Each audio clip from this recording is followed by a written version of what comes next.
Mr. President, shortly we're going to be voting on a motion to proceed for S.4008. This is the bill that will replenish the Restaurant Revitalization Fund for the 170,000 restaurants that were shut out of getting funds when the program was first enacted. 100,000 got the relief, 170,000 were shut out through no fault of their own.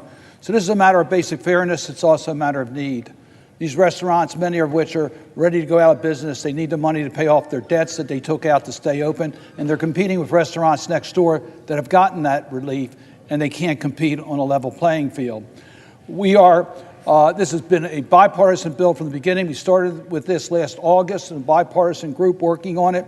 We have placed guardrails on this bill. There is no double dipping. You can't have both. The PPP money has to be subtracted.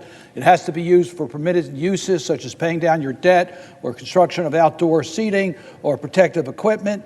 There's pro rata reductions if there's not enough funds that are appropriated, so we don't have to come back again. I would ask consent to put in the record letters of support from the National Restaurant Association, Distilled Spirits Council, American Bus Association, National School Transportation Association, minor league teams, and community gym coalitions. These are groups that we've added that have similar circumstances as our restaurants.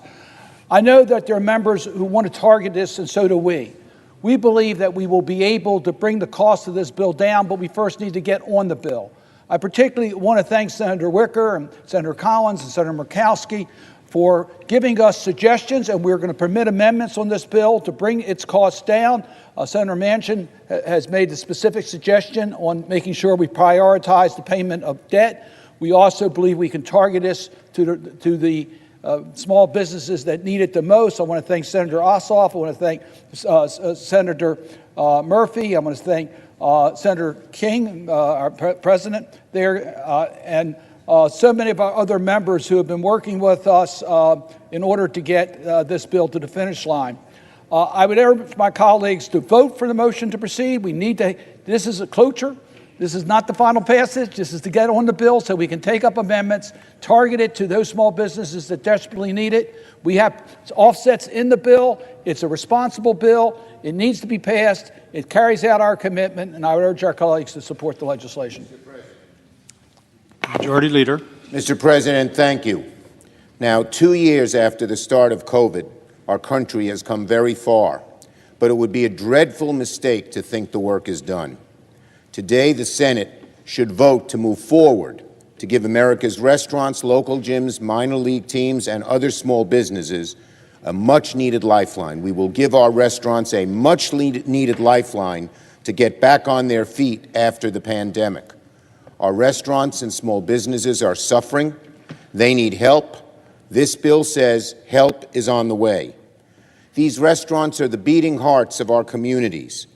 We're not talking about huge restaurants. They're not big venues with big publicity. The restaurants we're talking about are family-owned restaurants, family-owned businesses, where Americans have always come together. They're the beating hearts of our communities. To have banks foreclose on these places because they're struggling with loans left over from COVID when they were forced to close would be a tragedy. A tragedy for jobs lost, for the communities affected, and for creating future prosperity. So the Senate should be leaping into action to support our restaurants and small businesses. I want to thank the diligent, persistent work by the great senator from Maryland, Ben Cardin, the work he has done. I want to thank his partner, Senator Wicker. This is a bipartisan bill. And to just debate how we can help these vital parts of the American economy, these vital parts of American communities, is not too much to ask. I urge both sides of the aisle for a strong yes vote. I yield the floor and ask for the yeas and nays. The clerk will report the motion to invoke cloture. Cloture motion.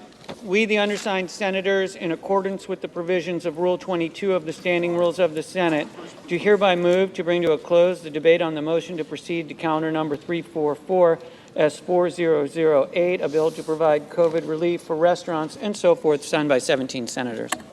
By unanimous consent, the mandatory quorum call has been waived. The question is it the sense of the Senate that debate on the motion to proceed to S.4008, a bill to provide COVID relief for restaurants, gyms, minor league sports teams, border businesses, live venue service providers, enclave, exclave businesses, and providers of transportation services shall be brought to a close. The yeas and nays are mandatory under the rule. The clerk will call the roll. Ms. Baldwin, Mr. Barrasso, Mr. Bennett, Mrs. Blackburn.